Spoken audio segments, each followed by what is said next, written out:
Hello and welcome back to Cure for the Common Game. Today we're going to be talking about Mom and Dad Nalaar. Now, this is back when Dad was still alive. I apologize if that was in any way spoiler. FYI, Dad is no longer alive.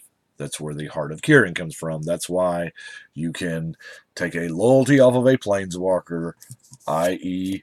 Chandra, and activate the loyalty of the heart of Kiran and turn him into a Sarah Angel.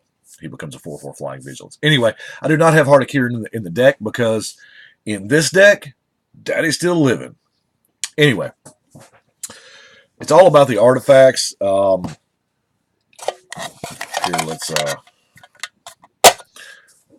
your second artifact to shock something, and you get 2 little Thopters when it comes into play, which is cool. Now, obviously, we're going to go through the non-artifact cards first.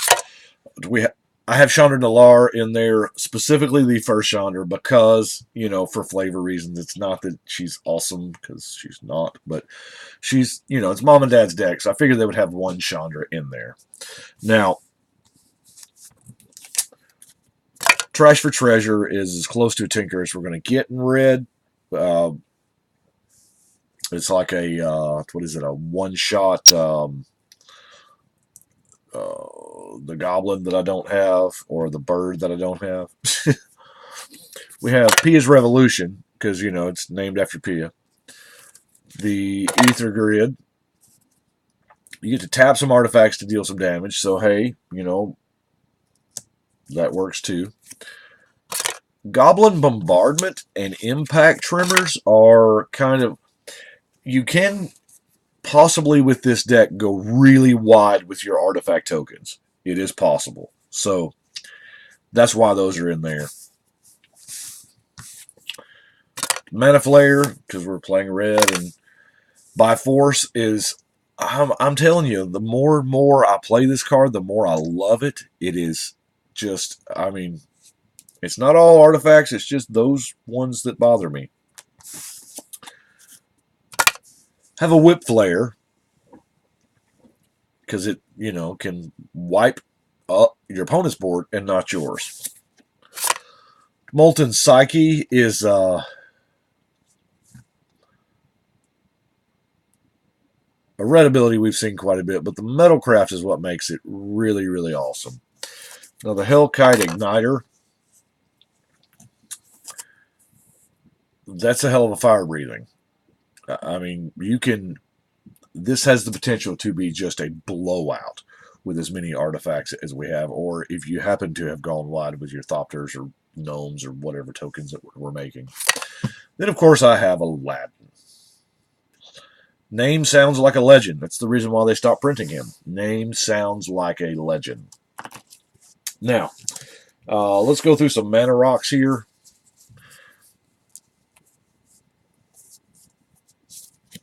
The Urgolem's Eye, Worn Power Stone, Dreamstone, the Stone, the Meteorite, Pristine Talisman is awesome. I'm including Iron Mirror as a mana rock. Now, Paradise Plume is one that not a lot of people think about. Red don't really have a whole lot of life gain ways. And the fact, yes, it is 4 mana, but you do get a red mana out of the deal. And then, of course, we have a cube. Now, artifact creatures.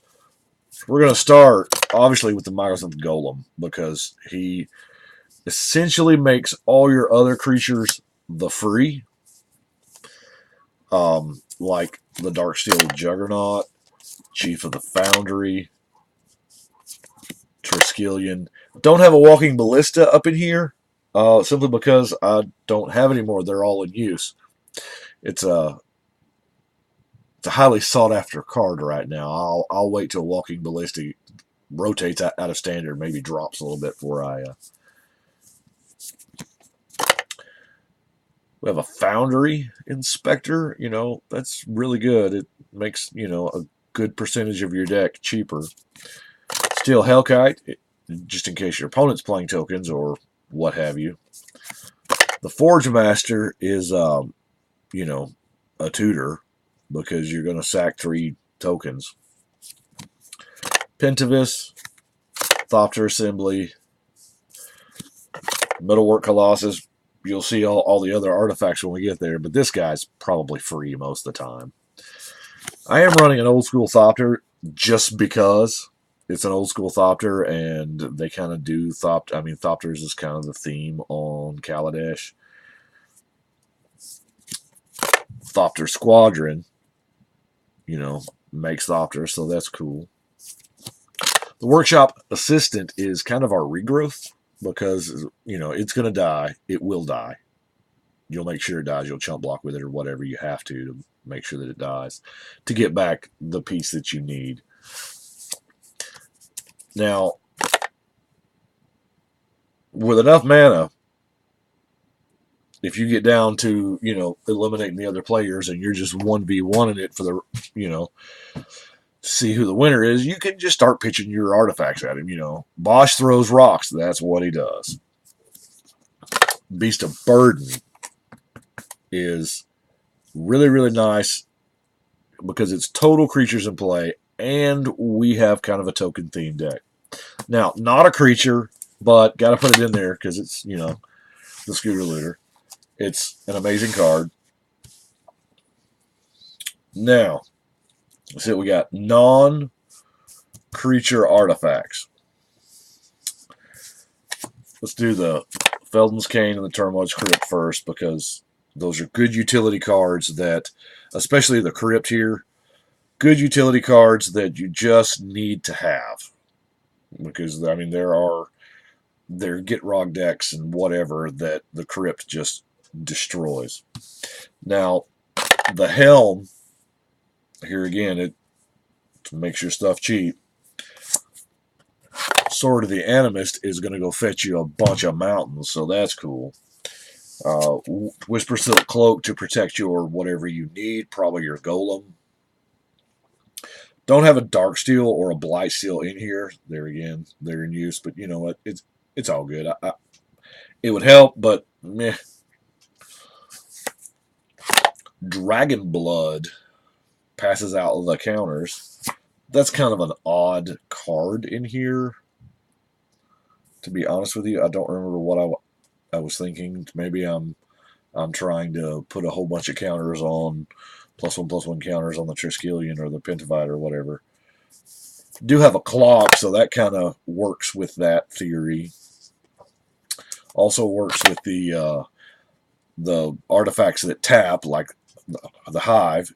You get a Wasp. The Tome, you get to draw the card. The Turret, you get the energy. Oh, yeah, and, the Planar Bridge that gets you whatever the hell it is you want. Now, the Hell Vault.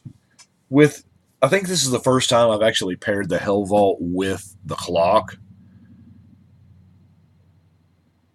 But damn, that could work.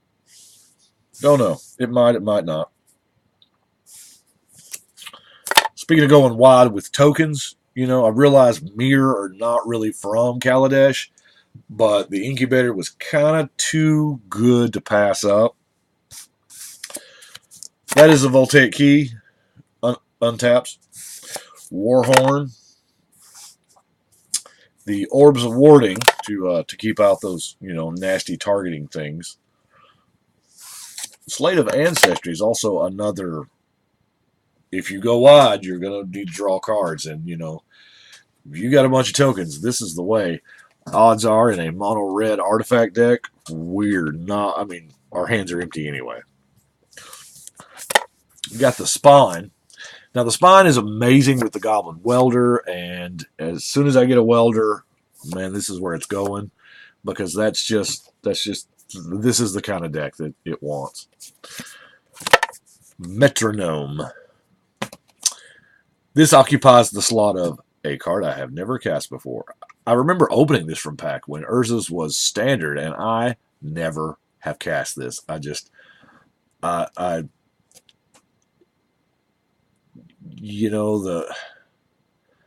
whole first paragraph there is hardly ever going to come into play.